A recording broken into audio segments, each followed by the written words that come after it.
വിശപ്പ് സഹിച്ചവനെ പച്ചവെള്ളത്തിന് മരണ ചെല്ലാണ്ട് നമ്മൾ എന്ത് സമയത്തിലാണ് ചെയ്യുന്നത്. ഞങ്ങൾക്ക് ഇഷ്ടമുള്ള ഭക്ഷണവും വസ്ത്രവും ആശ്വാസം ഞങ്ങൾക്ക് ലഭിക്കുന്നു. എന്നാൽ ഇതൊന്നും ലഭിക്കാത്ത കുറെ കുഞ്ഞുങ്ങൾ ചുറ്റുപാടും ജീവിക്കും. അങ്ങനെയുള്ളൊരു ബാലന്റെ കഥ ഞാൻ ഇന്നിവിടെ പറയാൻ പോകുന്നത്. എൻ്റെ കഥയുടെ പേരെന്താണെന്നോ ആ ദിവസം കണ്ടുകൊണ്ടായപ്പോൾ ഒരു കൊച്ചു കുടില് ഒരു ബാലൻ ജീവിച്ചിരുന്നു. അവൻ്റെ പേരാണ് കുട്ടൻ. സ്കൂളിൽ ചെയ്തെന്താണെന്ന പോലെ അവനറിയില്ല. കഷ്ടപ്പാട് അവന് കൂട്ട് ഊരുന്ന താരം പോലും കഴിക്കാൻ അവനെ പഠിച്ചൊരു ആഗ്രഹം വലിയ വലുതായിരുന്നു. അവൻ്റെ വിഷമം കൊണ്ട് തൻ്റെ അമ്മ അവനൊരു സർക്കാർ സ്കൂളിൽ ചെന്നപ്പോൾ എല്ലാവർക്കും പുതിയ ബാഗുകൾ ചെരുപ്പുകൾ രണ്ട് കുഞ്ഞിനെ ഓർത്തിക്കാൻ നോക്കാനേ കഴിഞ്ഞില്ല.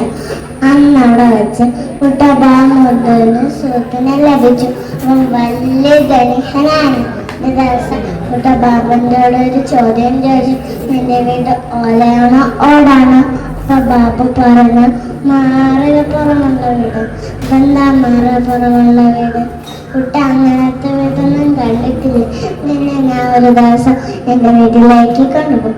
അങ്ങനെ ഒരു ദിവസം ബാബുക്കുട്ടനെ വീട്ടിലേക്ക് വീട് കണ്ട് നെട്ടിപ്പോയി. എന്താ താരം പോലുണ്ടല്ലോ. അങ്ങനെ അവർ വാതിൽ തുറന്നത്. കുട്ടൻ പേടിച്ചു പോയി.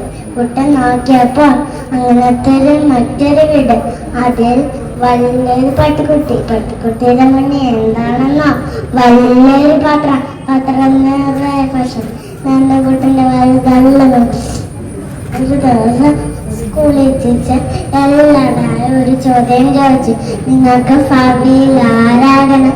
ഇത് കേട്ട മുമ്പോട്ട് ഉറക്കെ വിളിച്ചു പോയി, എനിക്ക് ബാബുവിൻ്റെ വീട്ടിൽ പട്ടിക്കുട്ടിയാണ്. ഇത് കേട്ടത് ചിരിക്കാൻ തുടങ്ങി. പക്ഷെ ചിരിയുടെ നേരം ഉണ്ടായില്ല. കുട്ടൻ്റെ അവസ്ഥ മനസ്സിലാക്കിയ ടീച്ചർ കുട്ടികൾ അത്യവരനുസരിച്ച് അങ്ങനെ കുട്ടി കഷ്ടപ്പാടിലൂടെ ദാരിദ്ര്യത്തിലൂടെ പഠിച്ചു വരുന്നത്. കൂട്ടുകാരെ, നിങ്ങൾക്ക് ഈ കഥയിൽ നിന്ന് എന്ത് മനസ്സിലാക്കാം? ആരാണെങ്കിൽ മാത്രമേ നിങ്ങളെ സഹായിക്കുള്ളൂ.